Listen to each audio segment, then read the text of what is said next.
Everyone, my name is मानवी शर्मा और आज मैं आप लोगों के लिए ईवीएस की मैराथन लेकर आई हूँ जिसमें आपके लिए बहुत ही ज़्यादा इम्पोर्टेंट क्वेश्चंस हैं। प्लीज़ गाइस, जिसने भी वीडियो लाइक नहीं किया हो वो प्लीज़ वीडियो को लाइक कर लें और चैनल को प्लीज़ ध्यान से सब्सक्राइब भी कर लें। तो चलिए शुरू करते हैं अपनी मैराथन।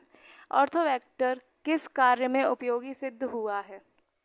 तो बच्चों, ऑर्थोवेक्टर जो है वो किस कार्य में उपयोगी सिद्ध हुआ है?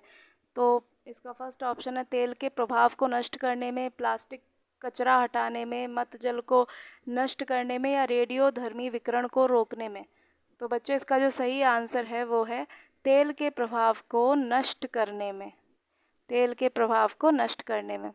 तो चलिए आगे चलते हैं। नेक्स्ट क्वेश्चन है निरंतर होने वाले सामान्य शोर के दुष्प्रभावों के कारण को कहते हैं। जो निरंतर होने वाले सामान्य शोर का जो दुष्प्रभाव है उनके कारणों को क्या कहते हैं? इसका सही आंसर है बच्चों धीमा जहर। ठीक है, चलिए अब अपने नेक्स्ट क्वेश्चन पे चलते हैं। किस रेडियो सक्रिय तत्व के विकिरण से उपजाऊ मृदा भी नष्ट हो जाती है? स्ट्रोंशियम, यूरेनियम, थोरियम या उक्त सभी? बताइए बच्चों। तो बच्चों, इसका सही आंसर है उक्त सभी। ठीक है, अब अपने नेक्स्ट क्वेश्चन पर चलते हैं। कंप्यूटर, सेलुलर फोन इत्यादि इलेक्ट्रॉनिक उपकरणों के अपशिष्ट को क्या कहते हैं? ई वेस्ट, सी वेस्ट, डी वेस्ट या बी वेस्ट? बताइए। कंप्यूटर या मोबाइल फ़ोन जो होते हैं, जो इलेक्ट्रॉनिक डिवाइसेस होती हैं, उनका जो वेस्ट होता है उसको क्या कहते हैं? बच्चों, इसका सही आंसर है ई वेस्ट। ठीक है, नेक्स्ट क्वेश्चन पे चलते हैं। किस जैव क्षेत्र से स्टेप शब्द जुड़ा हुआ है? घास के मैदान, उष्ण कटिबंधीय वन, सवाना या कॉनिफेरस? बच्चों, इसका सही आंसर है घास के मैदान। ठीक है, वो स्टेपीज घास के मैदान आपने सुना होगा ना, वही। ठीक है, नेक्स्ट क्वेश्चन पे चलते हैं। और अरब सागर में स्थित भारत का प्रमुख तेल उत्पादक क्षेत्र है? बताइए, अरब सागर में जो भारत का प्रमुख तेल उत्पादक क्षेत्र है उसका नाम क्या है? बॉम्बे हाई, दीव, दमन या आलिया बेट? ठीक है, तो इसका सही आंसर होगा ऑप्शन नंबर ए, बॉम्बे हाई। ठीक है, बॉम्बे हाई है जो भारत का प्रमुख तेल उत्पादक क्षेत्र है अरब सागर में। नेक्स्ट क्वेश्चन पे चलते हैं बच्चों। ताप, मृदा, प्रकाश पर्यावरण के किस घटक के अंतर्गत आते हैं? जैविक, भौतिक, मानव निर्मित या इनमें से कोई नहीं? बताइए बच्चों, ताप, मृदा और प्रकाश पर्यावरण के किस घटक के अंदर आते हैं? तो इसका सही आंसर है बच्चों भौतिक। ठीक है, फिजिकल। इसके बाद नेक्स्ट क्वेश्चन हम चलते हैं। हमारा नेक्स्ट क्वेश्चन है वे जीव जो मृत शरीर के कार्बनिक पदार्थों को साधारण भौतिक तत्वों में अपघटित कर देते हैं कहलाते हैं? क्या कहलाते हैं? जो मृत शरीर के कार्बनिक पदार्थों को साधारण भौतिक तत्वों में अपघटित कर देते हैं उनको क्या कहते हैं? अपघटक, सर्वाहारी, तृतीय उपभोक्ता या द्वितीय उपभोक्ता? तो इसका सही आंसर है बच्चों जो अपघटक जो होते हैं वो अपघटित कर देते हैं। ठीक है, नेक्स्ट क्वेश्चन पे चलते हैं। निम्नलिखित कथनों में से कौन सा कथन असत्य है? खाद्य श्रृंखला में ऊर्जा का प्रभाव एक दिशीय होता है, खाद्य जाल में ऊर्जा का प्रभाव बहुदिशीय होता है, उपरोक्त दोनों या इनमें से कोई नहीं? जिसका सही आंसर है इनमें से कोई नहीं। ठीक है, नेक्स्ट चलते हैं। अंतर्राष्ट्रीय स्तर पर मानव पर्यावरण पर सबसे पहला सम्मेलन कब हुआ? बताइए, अंतर्राष्ट्रीय स्तर पर, इंटरनेशनल लेवल पर जो मानव पर्यावरण पर सबसे पहला सम्मेलन हुआ वो कब हुआ था? 1955, 1965, 1972 और 1982? तो बच्चे, इसका सही आंसर है 1972। ठीक है, इंपॉर्टेंट पॉइंट्स नोट करते जाना बच्चों, काफ़ी अच्छे क्वेश्चंस हैं, बहुत इंपॉर्टेंट क्वेश्चंस भी हैं। किस सम्मेलन में यह घोषणा की गई कि प्रत्येक वर्ष 5 जून को विश्व पर्यावरण दिवस के रूप में मनाया जाएगा? Stockholm, Rio de Janeiro, Helsinki या क्योटो? बताइए बच्चों, इसका सही आंसर क्या है? तो बच्चों इसका सही आंसर है स्टॉकहोम। जिन बच्चों ने इसका आंसर स्टॉकहोम दिया है वो बिल्कुल सही है। चलिए अब अपने नेक्स्ट क्वेश्चन पे चलते हैं हम लोग। ये क्या हो गया इसको। चिपको आंदोलन की शुरुआत किस वर्ष से हुई? 1972 में, 1973 में, 1974 में या 1975 में? बताइए बच्चों, जो चिपको आंदोलन है वो कब शुरू हुआ था? तो बच्चों जो चिपको आंदोलन है वो 1973 में स्टार्ट हुआ था, 1973। ठीक है, चलिए अब नेक्स्ट चलते हैं नेक्स्ट क्वेश्चन पे। पर्यावरण संरक्षण हेतु अप्पिको आंदोलन किस राज्य में चलाया गया था? तो बच्चों क्या आप लोगों को पता है जो अप्पिको आंदोलन है वो किस राज्य में चलाया गया था? महाराष्ट्र में, उत्तर प्रदेश में, केरल में या कर्नाटक में? बच्चों इसका सही आंसर है कर्नाटक। कर्नाटक में जो है अप्पिको आंदोलन चलाया गया था। ठीक है, इसके बाद नेक्स्ट चलते हैं। बाबा आमटे और मेघा पाटेकर किस आंदोलन से संबंधित हैं? ऑप्शन ए नर्मदा बचाओ आंदोलन, ऑप्शन बी गंगा स्वच्छता अभियान, ऑप्शन सी चिपको आंदोलन या ऑप्शन डी अप्पिको आंदोलन? बताइए बच्चों। अब बच्चों इसका सही आंसर है ऑप्शन नंबर ए नर्मदा बचाओ आंदोलन। जिन बच्चों ने ये ऑप्शन नंबर ए दिया है वो बिल्कुल सही है। Next question. पर्यावरण अध्ययन की अंतः विषयी प्रकृति पर्यावरणीय मुद्दों के द्वारा संबोधित करती है। बताओ कौन से मुद्दे हैं जिनको ये संबोधित करती है? इंटर रिलेटेड जो इसका वो प्रकृति, इंटर रिलेटेड जो नेचर है इसका। तो पहला ऑप्शन है सामाजिक विज्ञान और पर्यावरण शिक्षा की विषय वस्तु और पद्धति के प्रयोग, विज्ञान और सामाजिक विज्ञान की विषय वस्तु और पद्धति के प्रयोग, विज्ञान की विषय वस्तु और पद्धति के प्रयोग, या फोर्थ ऑप्शन विज्ञान, सामाजिक विज्ञान और पर्यावरण शिक्षा की विषय वस्तु और पद्धति के प्रयोग। बताइए बच्चों। हाँ बच्चों, ये सबसे बड़ा जो है ना वही इसका आंसर है, विज्ञान, सामाजिक विज्ञान और पर्यावरण शिक्षा की विषय वस्तु और पद्धति के प्रयोग, ये इसका करेक्ट आंसर है। ठीक है, नेक्स्ट क्वेश्चन पे चलते हैं। कक्षा 5 के शिक्षक एक सवाल देते हैं, पेड़ों के 5 लाभ लिखिए, जबकि कक्षा के शिक्षक निम्न सवाल देते हैं, क्या होगा अगर धरती पर कोई पेड़ ना हो? इन सवालों की प्रकृति कैसी है? मुक्त अंक वाला, अभिसारी है और बद्ध अंत वाला अपसारी है। बद्ध अंत वाला अभिसारी है और मुक्त अंक वाला अपसारी है।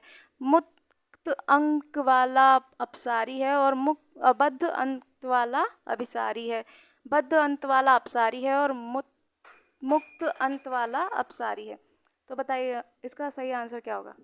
बच्चों इसका सही आंसर है ऑप्शन नंबर फोर्थ, बद्ध अंत वाला अपसारी है और मुक्त अंत वाला अभिसारी है। ठीक है, नेक्स्ट क्वेश्चन पे चलते हैं। निम्नलिखित में से कौन सा कथन आकलन प्रक्रियाओं के बारे में सबसे कम उपयुक्त है? सीखने के संकेतों और उपसंकेतों की सूची बनाना, रिपोर्टिंग को अधिक विस्तृत बनाता है, बच्चों को निजी विवरण और वैयक्तिक पृष्ठपोषण फीडबैक देना वांछनीय अभ्यास है, ठीक, अच्छा और बहुत अच्छा जैसी टिप्पणियां बच्चे के सीखने के बारे में एक समझ प्रदान करती हैं, बच्चों के पोर्टफोलियो में केवल उनके सबसे बेहतर कार्य ना होकर सभी तरह के कार्य होने चाहिए।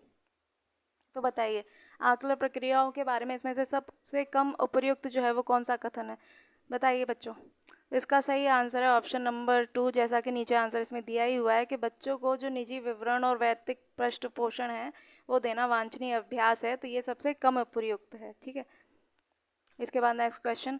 दिए गए प्रश्नों को ध्यान से पढ़िए। क्या आपने अपने घर या स्कूल के आसपास जानवर देखे हैं जिनके छोटे बच्चे हैं? अपनी नोटबुक में उनके नाम लिखिए। इस प्रश्न के माध्यम से किस प्रक्रमण कौशल का आकलन किया गया है? परिकल्पना एवं प्रयोग का, वर्गीकरण एवं चर्चा का, न्याय के लिए सरोकार का, या फिर अवलोकन एवं रिकॉर्डिंग? तो बच्चों इसका सही आंसर जैसा कि दिया हुआ है, इसका सही आंसर है अवलोकन एवं रिकॉर्डिंग, ऑप्शन नंबर 4। ठीक है, नेक्स्ट चलते हैं। प्रयोग करना आकलन का एक संकेतक है। निम्नलिखित में से कौन सा एक प्रयोग करने संबंधी संकेतक का आकलन करने का सबसे उपयुक्त तरीका है? सृजनात्मक लेखन, चित्र पठन, निर्दर्शन, प्रदर्शन या हस्तपरक गतिविधि? तो बच्चों इसका सही आंसर है हस्तपरक गतिविधि। ठीक है, नेक्स्ट क्वेश्चन पे देख चलते हैं। रेनू की दीदी उसे एक सूखा कुआं दिखाते हुए बताती है कि 15 से 20 वर्ष पहले कुएं में पानी था, लेकिन अब यह पूर्णतः सूख गया है। कुएं में पानी सूखने का या के क्या कारण हो सकते हैं? आसपास के इलाके में बहुत सारी बोरिंग पंप लग गई हैं, पेड़ों, कुएं तथा उनके आसपास के स्थान की मिट्टी को अब सीमेंट से ढक दिया गया है। प्रत्येक व्यक्ति के घर में अब नल होने के कारण कोई भी कुएं का प्रयोग नहीं करता है। बताइए इनमें से कौन कौन से कथन सही हैं? केवल तीसरा, फर्स्ट और सेकंड, केवल फर्स्ट या केवल सेकंड? तो बच्चों इसका आंसर जो है वो सेकंड है। फर्स्ट और टू जो बात पहले और दूसरे ऑप्शन में जो बात कही गई है वो बिल्कुल सही है कि आसपास के जो इलाके हैं उनमें बोरिंग पंप लग गए हैं बहुत सारे, जिसकी वजह से पानी की कमी हो गई है, और पेड़ों को और उसके आसपास के जो स्थान की जो मिट्टी होती है उसको अब सीमेंट से ढक दिया गया है। ये ऑप्शन बिल्कुल सही है दोनों। नेक्स्ट क्वेश्चन चलते हैं। बगुला भैंस पर बैठता है क्योंकि बगुला मनोरंजन के लिए भैंस पर बैठता है। बगुला तथा भैंस में सहजीवी का संबंध है। भैंस बगुले को एक स्थान से दूसरे स्थान तक आने जाने में मदद करती है। बगुला भैंस को डराना चाहता है। बताइए बच्चों इसका सही आंसर क्या होगा? बच्चों इसका सही आंसर होगा ऑप्शन नंबर 2, बगुला तथा भैंस में सहजीवी का संबंध होता है। ठीक है। Next question. निम्नलिखित में से जड़ का कौन सा कार्य पौधे के लिए नहीं है? ह्यूमस उपलब्ध कराना, भोजन भंडारण करना, पौधे को सहारा देना, जल तथा खनिजों का अवशोषण करना। बताइए बच्चों। तो बच्चों भोजन तो पौधे खुद बना ही लेते हैं, पौधों को सहारा भी देते हैं। जो रूट्स जो जड़ होती हैं वो पौधे को सहारा ही तो देती हैं, और स्टेम भी। ठीक है। अब जल और खनिज ये इसको भी अवशोषित करता है ये पेड़, तो ऐसा क्या काम है जो वो नहीं करता है? ह्यूमस उपलब्ध कराना, क्योंकि ह्यूमस जो पौधे को उपलब्ध कराया जाता है वो सॉइल कराती है। ठीक है, मिट्टी कराती है। इसके बाद deserts, grasslands, forest and tundra regions are the examples of. तो ये जो डेजर्ट, ग्रासलैंड और फॉरेस्ट, ये जो जो टुंड्रा रीजन जो एग्जांपल्स हैं वो किसके हैं बच्चों? बायोम्स के, बायोजियोग्राफिकली रीजन्स के, इकोसिस्टम्स के या बायोस्फीयर के। तो बच्चों ये इकोसिस्टम्स के एग्जांपल्स हैं सारे। ठीक है, पारिस्थितिकी के ये एग्जांपल्स हैं। इसके बाद नेक्स्ट क्वेश्चन पे चलते हैं हम लोग। The upright pyramid of numbers is absent in, मतलब जो सीधा पिरामिड जो बनता है वो किस में नहीं होता है? इसका सही आंसर है फॉरेस्ट। ठीक है। नेक्स्ट हम लोग चलते हैं। Mass of living matter at a trophic level in an area at a given time is called, मतलब एक निश्चित समय पर और एक निश्चित क्षेत्र पर जो जो भी जीवित द्रव्य है उसको क्या कहते हैं? उसके मास को क्या कहते हैं? उसके द्रव्यमान को? Standing state, standing crop, humus या डेट्रिटस? तो बच्चों इसका सही आंसर है स्टैंडिंग क्रॉप। ठीक है, स्टैंडिंग क्रॉप इसका सही आंसर है। नेक्स्ट हम लोग चलते हैं नेक्स्ट क्वेश्चन पे। A herbivore is also known as, herbivore यानी कि जो शाकाहारी होते हैं उनको और क्या कहा जा सकता है? Producer, first order consumer, second order consumer या थर्ड ऑर्डर कंज्यूमर? तो बच्चों जो हर्बीवोर होते हैं, जो शाकाहारी होते हैं, वो हमेशा क्या होते हैं? फर्स्ट ऑर्डर कंज्यूमर्स होते हैं। ठीक है, जैसे कि रैबिट हो गया और आपका काव हो गई, शीप हो गया। ठीक है। इसके बाद the objective of environmental studies is, तो जो इन्वायरमेंटल स्टडी जो पर्यावरण शिक्षा होता है उसका क्या उद्देश्य होता है? पर्यावरण को पढ़ने का क्या उद्देश्य है? Raise consciousness about environmental conditions, to teach environmentally appropriate behaviour, create an environmental ethics sensitivity, sensitive society and all of these. तो बच्चों सारे ही सही लग रहे हैं, इसका आंसर है ऑल ऑफ द अबव। ठीक है। नेक्स्ट क्वेश्चन पे चलते हैं। Which of the following is not influenced by human activities, मतलब जो मानव लोग जो जो मनुष्य हैं वो अपनी जो जो भी एक्टिविटीज़ करते हैं उनसे किस चीज़ पर प्रभाव नहीं पड़ता है? तो भैया destructions of mangroves and wetlands. तो भैया इनका डिस्ट्रक्शंस तो हुआ ही है, जो रामसर भूमि होती हैं जितनी भी हैं, और ये मैंग्रोव्स के जो वन होते हैं वहाँ वो भी डिस्ट्रक्ट हुए हैं, ख़राब हुए हैं। डिप्लीशन ऑफ ग्राउंड वाटर, जो भूमिगत जल है उस वो भी ख़राब हुआ है। और जो increased extinction rate of species, यानी कि जो मतलब जो स्पीशीज़ होती हैं उनकी जो है विलुप्त होने की जो रेट है, दर है, वो भी बढ़ गई है। तो इसका आंसर होगा नन ऑफ दीज, क्योंकि नहीं पूछा गया है इसलिए इसका आंसर होगा नन ऑफ दीज। ठीक है, तो चलिए बच्चों अब नेक्स्ट क्वेश्चन देखते हैं। Atmosphere consist of 79% nitrogen and 21% oxygen by option A volume, option B weight, option C density and option D all of these. तो बताइए जो वातावरण में 79% नाइट्रोजन होती है और 21% जो ऑक्सीजन होती है, तो वो जो ये जो परसेंटेज है वो किस चीज़ का है? वॉल्यूम का है, वेट का है, डेंसिटी का है, किस चीज़ का है? बताइए। तो बच्चों ये इसका आंसर होगा वेट। ठीक है, ये जो 79% नाइट्रोजन है ये नाइट्रोजन का वेट है। ठीक है, अब चलिए नेक्स्ट क्वेश्चन पर चलते हैं।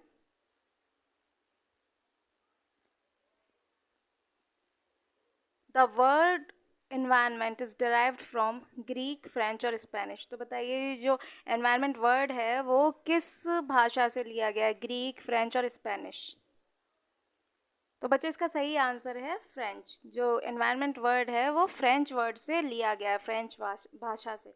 Next question, which among the following is a climate factor? Climatic factor. बताइए इनमें से कौन सा क्लाइमेटिक फैक्टर है? प्रेशर, ह्यूमिडिटी, टेम्परेचर या ऑल ऑफ दीज? तो बच्चों ये सभी क्लाइमेटिक फैक्टर्स हैं। ठीक है, next question, world environment day is on. विश्व पर्यावरण दिवस कब मनाया जाता है? ये तो बच्चों आप सभी को पता होगा, 5 जून को मनाया जाता है वर्ल्ड एनवायरनमेंट डे। ठीक है, नहीं भी पता हो तो भी याद रख लीजिए, काफ़ी इंपॉर्टेंट क्वेश्चन है, बार बार आता ही रहता है। नेक्स्ट क्वेश्चन देखते हैं, which of the following are major environmental issues involved in mining? Mining में यानी कि जो जो वो होती है ना, जहाँ पर खानें जो होती हैं, खान, तो जब खानों को हम लोग खोदते हैं तो उससे क्या मतलब एनवायरमेंटल इश्यूज होते हैं? तो वो बताइए क्या होते हैं? एयर पोल्यूशन होता है, वाटर पोल्यूशन होता है, सॉइल डिग्रेडेशन होता है, क्या होता है? बताइए, या ऑल ऑफ दीज होता है? बताइए बच्चों। तो बच्चों माइनिंग से बेसिकली जो है सॉइल डिग्रेडेशन होता है। ठीक है, नेक्स्ट चलते हैं। Sustainable development means, sustainable development का क्या अर्थ है? Meeting present needs without compromising on future needs, progress of human beings, balance between human needs and the ability of earth to provide the resources. Option number D all of these. तो बच्चों sustainable development का मतलब होता है कि जो मनुष्य की यानी कि आदमी की जो ज़रूरतें हैं और जो पृथ्वी की जो क्षमता है उस उन रिसोर्सों को देने के लिए, उसकी ज़रूरतों को पूरा करने के लिए, उसके बीच जो बैलेंस होता है उसी को हम लोग सस्टेनेबल डेवलपमेंट कहते हैं। ठीक है, मनुष्य की ज़रूरतें और जो पृथ्वी उसको अपने रिसोर्सेज से जो उसको प्रोवाइड करवा सकती है, उसी के बीच जो बैलेंस जो बनता है उसी को हम सस्टेनेबल डेवलपमेंट कहते हैं। ठीक है, नेक्स्ट क्वेश्चन देखते हैं। The most important remedy to avoid the negative impact due to industrialisation is, यानी कि जो इंडस्ट्रीज़ जो होती हैं, इतना इतना ज़्यादा इंडस्ट्रियलाइजेशन जो हो रहा है अभी, तो उसके जो इतना जो नेगेटिव प्रभाव जो पड़ रहा है उसको कम करने के लिए क्या रेमेडी हम लोग अपना सकते हैं? कौन सी रेमेडी है जो ज़्यादा ज़रूरी है? Industry should be closed, industry बंद कर देनी चाहिए। Don't allow new industrial units, नई इंडस्ट्रियल यूनिट्स को खोलने के लिए स्वीकृति नहीं देनी चाहिए। Industry should treat all the waste generated by it before disposal. हाँ, ये ऑप्शन सही लग रहा है कि जो इंडस्ट्री है उससे जो भी वेस्ट निकल रहा है उसका उसका वो ट्रीटमेंट करे, मतलब उसको जो है अच्छे से उसका ट्रीट करे कि वो उसको कहाँ फेंकना है, कहाँ उसको वो डिस्पोज करना है। ठीक है, ये ऑप्शन सही है बच्चों। और industry should be shifted so far from human habitats, तो उससे कोई फ़र्क नहीं पड़ेगा अगर हम उसको ह्यूमन हैबिटेट से भी दूर कर देंगे तो भी पर्यावरण को वो तो दूषित करेंगी ही। चलिए नेक्स्ट क्वेश्चन पे चलते हैं। Which of the following is management option for air pollution? जो वायु प्रदूषण होता है उसके लिए क्या ऑप्शन, मैं उसको मैनेज करने के लिए कौन से ऑप्शंस हो सकते हैं? रेगुलेशंस एंड स्टैंडर्ड्स, सही बात है। और transport planning, okay. Using CNG as fuel, ये भी सही है। सीएनजी तो बच्चों आप लोग जानते ही होंगे, सीएनजी कॉम्प्रेस्ड नेचुरल गैस जो होती है। ठीक है, ऑल ऑफ दीज। हाँ, तो ये सब सही है, जो भी रेगुलेशंस और स्टैंडर्ड्स जो गवर्नमेंट ने बनाए रखे हैं हमको वो भी मानने चाहिए। ठीक है, ट्रांसपोर्ट प्लानिंग भी माननी चाहिए, और जो फ्यूल है उसमें हम सीएनजी यूज़ करें बजाय के पेट्रोल और डीजल के। तो ये सभी ऑप्शंस हमारे बच्चों सही हो जाएंगे। ठीक है, नेक्स्ट चलते हैं। The species restricted to be present in one region are called, मतलब एक ही क्षेत्र तक सीमित रहने वाली स्पीशीज को क्या कहते हैं, बताइए। Edge species, endemic species, endangered species या कीस्टोन स्पीशीज। तो बच्चों इसका सही आंसर है option number B, endemic species, जो एक ही क्षेत्र तक सीमित रहती हैं। ठीक है, next question. The basic requirements of human beings are provided by industrialisation, agriculture, nature और अर्बनाइजेशन। तो भैया जो ह्यूमन बींग्स को बेसिक रिक्वायरमेंट जो प्रोवाइड कर रहा है वो तो भैया नेचर है, प्रकृति है, इसमें तो कोई शक नहीं है। इंडस्ट्रीज थोड़ी ना बेसिक रिक्वायरमेंट्स दे रही हैं ह्यूमन बींग्स को। Nature is the correct answer, option number C is correct. Next question देखते हैं, चलिए। Environment is the life support system that includes air, water, land and all of the above. तो बच्चों वातावरण में तो ये सभी चीज़ें होती हैं, वायु भी होती है, जल भी होता है, लैंड भी होती है, तो इसका सही आंसर हो जाएगा ऑल ऑफ द अबव। ठीक है, नेक्स्ट क्वेश्चन पर चलते हैं। The term environment has been derived from the French word, वो अभी हमने लास्ट क्वेश्चंस में कुछ पढ़ा था ना कि एनवायरनमेंट जो शब्द है वो फ्रेंच लैंग्वेज से लिया गया है, विच मीन्स टू एनसर्कल और सराउंड। तो ये कौन सा शब्द है, एनवायरन, ओइकोस, जियो या एक्वा। तो बच्चों ये एनवायरन है। ठीक है, नेक्स्ट क्वेश्चन पे चलते हैं। The adverse effect of modern agriculture is. तो जो मॉडर्न एग्रीकल्चर जो है, जो अभी रिसेंट अभी टाइम में जो चल रहा है, उसका क्या एडवर्स इफेक्ट है, वाटर पॉल्यूशन, सॉइल डिग्रेडेशन और वाटर लॉगिंग। तो बच्चों इसका सही आंसर होगा सॉइल डिग्रेडेशन। ठीक है, इससे क्या है, मॉडर्न एग्रीकल्चर जो इतने सारे पेस्टिसाइड्स हम लोग यूज़ कर रहे हैं, इंसेक्टिसाइड्स यूज़ कर रहे हैं, और कितने सारे मैन्योर्स ये जो भी यूज़ हो रही हैं, उससे जो है सॉइल डिग्रेडेशन यानी कि भूमि खराब हो रही है, मिट्टी खराब हो रही है। Next question. Waterlogging is a phenomena in which crop patterns are rotated, soil root zone becomes saturated due to over irrigation, erosion of soil, none of the above. तो जिसका सही आंसर है soil root zone becomes saturated due to over irrigation. Water logging मतलब जो होता है ना, पानी ज़्यादा भर जाता है तो उससे क्या है कि जो ओवर इरीगेशन से सॉइल रूट जो है, जड़ें जो हैं वो ख़राब हो जाती हैं। ठीक है, नेक्स्ट क्वेश्चन पे चलते हैं। What would you do to prevent environmental damage, यानी कि जो पर्यावरण जो नष्ट हो रहा है उसको रोकने के लिए आप लोग क्या कर सकते हैं। प्लांट ट्रीज, सही बात है, पौधे हमें लगाने चाहिए, पेड़ लगाने चाहिए हमको। हॉल्ट डिफॉरेस्टेशन रोकना चाहिए, बिल्कुल सही बात है, पेड़ पौधे निरंतर संख्या में कटते जा रहे हैं, उनको रोकना चाहिए। कंट्रोल पॉल्यूशन को कंट्रोल करना चाहिए, सही बात है। ऑल ऑफ द अबव, तो सारे ही सही है, तो इसका राइट आंसर हो जाएगा ऑल ऑफ द अबव। ठीक है, चलिए नेक्स्ट क्वेश्चन देखते हैं। Which of the following is the most environmental friendly agricultural practice. तो इन्वायरमेंटल फ्रेंडली कौन सी एग्रीकल्चर प्रैक्टिस है जो हमें अपनानी चाहिए। यूजिंग केमिकल फर्टिलाइजर्स, नहीं, केमिकल फर्टिलाइजर से तो सॉइल ख़राब हो जाएगी। यूजिंग इंसेक्टिसाइड्स, नहीं, ये भी सॉइल को ख़राब करेंगी। तो ऑर्गेनिक फार्मिंग, ये ऑर्गेनिक जो फार्मिंग है ये बच्चों ये काफ़ी इन्वायरमेंटल फ्रेंडली है, जो कि हमें अपनानी चाहिए। ठीक है, नेक्स्ट क्वेश्चन पर चलते हैं। ए प्रोडक्ट ऑफ फोटोसिंथेसिस इज, यानी कि जो प्रकाश संश्लेषण की जो प्रक्रिया है जिसमें पौधे स्वयं अपना भोजन बनाते हैं, जिस प्रक्रिया के दौरान, उस प्रक्रिया के दौरान कौन सा प्रोडक्ट है जो रिलीज होता है। तो बच्चे कार्बन डाइऑक्साइड है, वाटर है, ऑक्सीजन है, क्लोरोफिल है। तो बच्चों क्लोरोफिल तो हो नहीं सकता, क्योंकि क्लोरोफिल तो खुद एक पिगमेंट है, लीव्स में जो ग्रीन पिगमेंट होता है उसको हम क्लोरोफिल कहते हैं। ठीक है, वाटर खुद पेड़ लेते हैं ज़मीन में से, कार्बन डाइऑक्साइड वो छोड़ते हैं। तो प्रोडक्ट क्या होता है, कार्बन डाइऑक्साइड वो लेते हैं। ठीक है, तो इसका जो प्रोडक्ट है वो क्या है, ऑक्सीजन है, क्योंकि फोटोसिंथेसिस के दौरान प्लांट्स जो हैं वो ऑक्सीजन देते हैं हम सभी को, जिससे हम लोग जीवित हैं। Next question. Primary source of energy in a food web is are. जो फूड वेब है, खाद्य श्रृंखला है, उसकी प्राइमरी सोर्स ऑफ एनर्जी क्या है, बताइए। ग्रीन प्लांट, सन, इनऑर्गेनिक न्यूट्रिएंट्स और एनिमल्स। तो बच्चों ये सब आप सभी लोग जानते होंगे, जो प्राइमरी सोर्स ऑफ एनर्जी है वो है सन। सूर्य जो है वो प्राइमरी सोर्स ऑफ एनर्जी है किसी भी खाद्य श्रृंखला की। Next question, a group of living organism of the same kind living in a same place and at the same time refers to. एक ही समय पर एक ही टाइम पर और एक ही प्लेस में रहने वाली एक ही तरह के जीवों को हम लोग क्या कहते हैं, उसके समूह को क्या कहते हैं? कम्युनिटी, स्पीशीज, पॉपुलेशन और कंज्यूमर्स। तो बच्चा इसको हम कहते हैं पॉपुलेशन। क्या कहते हैं हम लोग इसको? पॉपुलेशन, जनसंख्या। चलिए अब नेक्स्ट क्वेश्चन पे चलते हैं। Which of these belong to the category of primary consumers in grazing food chain. जो फूड चेन जो होती है उसमें प्राइमरी कंज्यूमर्स कौन कौन से हैं? इन ऑप्शंस में से snakes and frogs, insects and cattle, eagle and snacks, cow and rabbit. बताइए बच्चों, प्राइमरी कंज्यूमर्स कौन है? प्राथमिक उपभोक्ता। तो बच्चों प्राथमिक उपभोक्ता काउ एंड रैबिट हैं, क्योंकि ये दोनों ही ऐसे जानवर हैं जो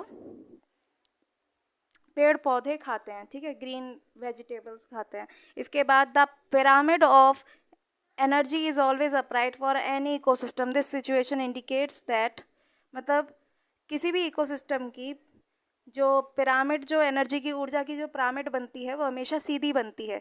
ये स्थिति क्या दर्शाती है, क्या बताती है? Option number A, herbivores have better energy conversion efficiency than carnivores, producers have the lowest energy conversion efficiency, carnivores have a better energy conversion efficacy than herbivores. Energy conversion efficiency is same at all trophic level. बताइए बच्चों इसका क्या answer है? तो बच्चों इसका सही answer है ऑप्शन नंबर इसका सही आंसर है ऑप्शन नंबर डी। जो एनर्जी कन्वर्जन एफिशिएंसी है वो सेम है हर टाइम पर, ठीक है। इसको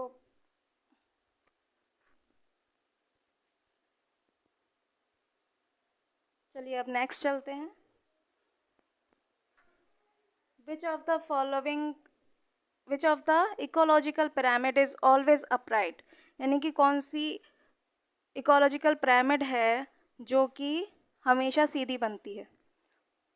तो ये बच्चों हम लोग सभी जानते हैं कि ये जो पिरामिड बनती है वो बनती है पिरामिड ऑफ एनर्जी, यानी कि ऊर्जा की पिरामिड जो हमेशा सीधी बनती है, ठीक है। नेक्स्ट क्वेश्चन पर चलते हैं। Which one of the following is not a gaseous biogeochemical cycle. तो बायोजियोकेमिकल कौन? जैव भूमि रासायनिक चक्र। वाह, मेरी हिंदी कितनी अच्छी हो गई। तो जैव भूमि रसायन चक्र, इनमें से कौन सी साइकिल नहीं है? बताइए। Nitrogen cycle, carbon cycle, sulphur cycle या फॉस्फोरस साइकिल? तो बच्चे इसका सही आंसर है लास्ट, फॉस्फोरस साइकिल, ठीक है। ऐसी कोई साइकिल नहीं है। चलिए नेक्स्ट क्वेश्चन पे चलते हैं। Primary source of energy in a food web is और आर। ये क्वेश्चन शायद रिपीट हो गया है। Green plant, sun and organic nutrients या ऑप्शन नंबर डी एनिमल। तो बच्चों ये जैसा कि मैंने आपको पहले ही बता दिया था, किसी भी खाद्य श्रृंखला का जो प्राइमरी सोर्स ऑफ एनर्जी है, जो सबसे मुख्य स्रोत है ऊर्जा का, वो है सन, ठीक है। नेक्स्ट क्वेश्चन पे चलते हैं बच्चों। The true end of any food chain is the, जो मतलब किसी भी फूड चेन का जो एंड करता है वो कौन करता है भाई? डिकम्पोजर, पीडेटर, कंज्यूमर और ह्यूमन। हम सभी जानते हैं कि ये डिकम्पोजर्स होते हैं जो कि सब चीज़ें डिकम्पोज कर देते हैं, उसको ब्रेक कर देते हैं, ठीक है, ब्रेक डाउन कर देते हैं उनको स्मॉल स्मॉल न्यूट्रिएंट्स में। Now next question, the second trophic level in a lake is, ठीक है, बताइए। फाइटोप्लैंक्टन, जू प्लैंक्टन, फिशेस, बेंथॉन्स। तो इसका आंसर जैसा कि दिया ही हुआ है, इसका आंसर है जू प्लैंक्टॉन्स, ठीक है। इसके बाद energy flow in an ecosystem is bidirectional, unidirectional, multi directional, all rounds. तो बच्चों यूनिडायरेक्शनल होती है, ठीक है, इकोसिस्टम में एनर्जी। इसके बाद विच of the following is an example of a man made ecosystem. तो मानव द्वारा निर्मित जो क्या कहते हैं ये इकोसिस्टम होता है वो कौन सा होता है? टिश्यू कल्चर, हर्बेरियम, इक्वेरियम और फॉरेस्ट। तो इक्वेरियम है जो मानव द्वारा निर्मित होता है, ठीक है। इसके बाद हम नेक्स्ट क्वेश्चन पढ़ते हैं। Pyramid of energy in a pond ecosystem is always inverted, upright, linear और इरेगुलर। इसका आंसर है अपराइट, ठीक है। नेक्स्ट चलते हैं। If in a population natality is balanced by mortality, then there will be, मतलब natality अगर mortality से बैलेंस कर दी जाए तो क्या होगा? मदर नेटलिटी एक तो मतलब एक तो होती है जीने वाली जो दर होती है और एक होती है मृत्यु दर। तो अगर इन ये दोनों बैलेंस हो जाएं तो ज़ीरो पॉपुलेशन ग्रोथ हो जाती है बच्चों। क्या हो जाती है? ज़ीरो पॉपुलेशन ग्रोथ, ठीक है। नेक्स्ट नेक्स्ट चलते हैं। इन अ pyramid of numbers in grass land ecosystems the largest population is that of, मतलब जो ग्रास लैंड इकोसिस्टम है उसमें लार्जेस्ट पॉपुलेशन किसकी होती है? तो उसमें लार्जेस्ट पॉपुलेशन होती है बच्चों हर्बीवोर्स की, ठीक है। नेक्स्ट क्वेश्चन देखते हैं। Which of these organism has a diet consisting only of plant matter, यानी कि इन जीवों में से कौन सा जीव है जो सिर्फ पेड़ पौधे खाता है? बताओ। ओमनीवोर्स, कार्निवोर्स, हर्बीवोर्स या फिर इंसेक्टिवोर्स? बताओ बच्चों, बताइए इनमें से कौन सा है जो सिर्फ पेड़ पौधे खाता है? बताओ बच्चों।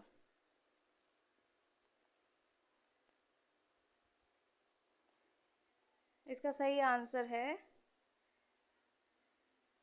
हर्बीवोर्स, यानी कि शाकाहारी, ठीक है। अब नेक्स्ट क्वेश्चन पे चलते हैं। Which of the following is a fossil fuel? Oil, coal, natural gas and all of the above. बताइए। तेल, कोयला, प्राकृतिक गैस या ये सभी? इसका सही आंसर है fossil foil, fossil fuel, sorry fossil foil तो क्वेश्चन ही है। फॉसिल फ्यूल जो है, जीवाश्म ईंधन है, वो कौन है? वो कोयला है, ठीक है। Option number B is correct. Next question पे चलते हैं। Which of the following is not an inexhaustible form of energy? Water, wind, solar और फॉसिल फ्यूल? तो बच्चों इसका सही आंसर है solar. Solar is an inexhaustible form of energy, ठीक है। नेक्स्ट क्वेश्चन पे चलते हैं। Biogas contains mainly methane, propane, butane और कार्बन डाइऑक्साइड। इसका सही आंसर है बच्चों मीथेन। मीथेन बहुत ज़्यादा मात्रा में बायोगैस में पाई जाती है, ठीक है। नेक्स्ट क्वेश्चन पढ़ते हैं।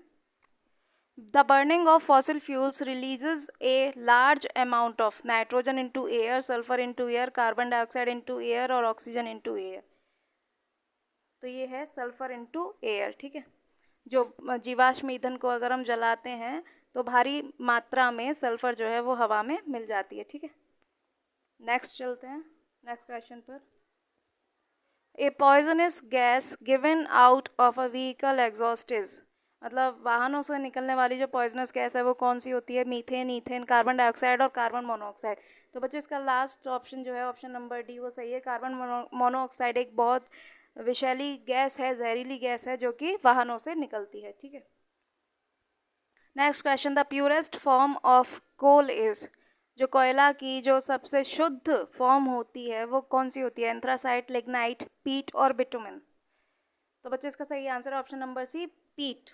पीट जो है वो कोयला की बहुत शुद्ध फॉर्म है, ठीक है। अब नेक्स्ट क्वेश्चन। अब बच्चों ये देखिए, कल हमने 29 तक बहुत ही इंपॉर्टेंट वन लाइनर्स पढ़े थे। आज 29 से आगे कंटिन्यू करेंगे। तो क्वेश्चन नंबर 30 है, स्थायी विकास के निमित्त संयुक्त राष्ट्र का सम्मेलन कहाँ आयोजित किया गया था? इसका आंसर है जोहानसबर्ग 2002। 2002 में जोहानसबर्ग में स्थायी विकास के निमित्त संयुक्त राष्ट्र का सम्मेलन आयोजित किया गया था। स्थायी विकास शब्द का पहली बार प्रयोग किसने किया था? तो इसका पहली बार प्रयोग IUCN ने किया था, intervention union for conservation of nature and natural resources ने अपनी विश्व संरक्षण रणनीति की रिपोर्ट में इस शब्द का पहली बार प्रयोग किया था। ये क्वेश्चन बच्चों बहुत ज़्यादा ही इम्पॉर्टेंट है, ठीक है, इसको अच्छे से लिख लीजिएगा। Next question. द्वितीय पृथ्वी सम्मेलन की संख्या किस सम्मेलन को प्रदान की गई है? बताइए। द्वितीय पृथ्वी सम्मेलन की संख्या किस सम्मेलन को प्रदान की गई है? इसका सही आंसर है जोहानसबर्ग सम्मेलन को 2002 को। ठीक है, नेक्स्ट क्वेश्चन, धारणीय विकास के मुख्य 5 क्षेत्र कौन कौन से हैं? धारणीय विकास के मुख्य 5 क्षेत्र हैं ऊर्जा, जल, स्वास्थ्य, कृषि तथा जैव विविधता, यानी कि energy, water, health, agriculture and biodiversity. ठीक है, भारत में धारणीय विकास के दृष्टिकोण से विद्युत उत्पादन का सबसे अच्छा स्रोत कौन सा है? तो सबसे अच्छे स्रोत हैं solar energy, wind energy and water energy. ठीक है, इसके बाद solar energy, wind energy, water energy and electrical energy. ठीक है, ये सभी। इसके बाद धारणीय विकास किसकी उपयोग के संदर्भ में अंतर पीढ़ीगत संवेदनशीलता का विषय है? तो इसका आंसर है प्राकृतिक संसाधन, यानी कि natural resources. Next question, Bharat में गैर परंपरागत ऊर्जा स्रोत विभाग की स्थापना कब की गई थी? Very important question. भारत में गैर परंपरागत ऊर्जा स्रोत विभाग की स्थापना कब की गई थी? तो इसकी स्थापना की गई थी 1982 में। नेक्स्ट क्वेश्चन, राष्ट्रीय पर्यावरण अभियांत्रिकी शोध संस्थान नीरी कहाँ पर है? तो नागपुर में है। बच्चों इसको एक ट्रिक भी लगा सकते हैं, नीरी नागपुर, एन से ही नीरी है, एन से ही नागपुर है। ठीक है, नेक्स्ट क्वेश्चन, पर्यावरण सुरक्षा अधिनियम EPA एनवायरमेंटल प्रोटेक्शन एक्ट को अन्य किस नाम से जाना जाता है? तो इसका आंसर है छाता विधान, अम्ब्रेला लेजिस्लेशन। बच्चों बहुत ही नया क्वेश्चन और बहुत ही ज़्यादा इम्पोर्टेंट। पर्यावरण सुरक्षा अधिनियम एनवायरमेंटल प्रोटेक्शन एक्ट को अन्य किस नाम से जाना जाता है? तो इसका आंसर है छाता विधान, अम्ब्रेला लेजिस्लेशन। नेक्स्ट क्वेश्चन, भारतीय नवीनीकरण ऊर्जा यानी कि भारतीय नवीनीकरण ऊर्जा विकास अधिकरण की स्थापना कब की गई थी? यानी कि IREDA, India renewable energy development agency. ठीक है, इसकी कब स्थापना की गई थी? तो इसकी स्थापना की गई थी 1987 में। रियो +5 या पृथ्वी सम्मेलन +5 कब और कहाँ आयोजित हुआ था? तो ये हुआ था, इसका आयोजन हुआ था 23 जून से 27 जून तक 1997 में मध्य न्यूयॉर्क में, यानी कि सेंट्रल न्यूयॉर्क में। शांत घाटी कहाँ स्थित है? तो शांत घाटी बच्चों केरल में है, इसका तो आपको पता ही होगा। नेक्स्ट क्वेश्चन, वेटलैंड दिवस कब मनाया जाता है? तो बच्चों वेटलैंड दिवस मनाया जाता है 2 फरवरी को। रामसर सम्मेलन 2 फरवरी 1971 किस संरक्षण से संबंधित था? तो ये वनों से संबंधित था। भारत में किस राज्य में सबसे बड़ी अंतर्देशीय लवणीय आर्द्रभूमि है? बताइए बच्चों, भारत में किस राज्य में सबसे बड़ी अंतर्देशीय लवणीय आर्द्रभूमि है? यानी कि जो मतलब लवण मतलब नमक होता है, जो सॉल्ट, आर्द्रभूमि है, तो ये है गुजरात में। ठीक है, गुजरात में। इसके बाद जीव मंडल आरक्षित परिरक्षण क्षेत्र है अनुवांशिक भिन्नता के। ठीक है, इसके बाद नेक्स्ट चलते हैं। हमारा नेक्स्ट क्वेश्चन है इसके बाद,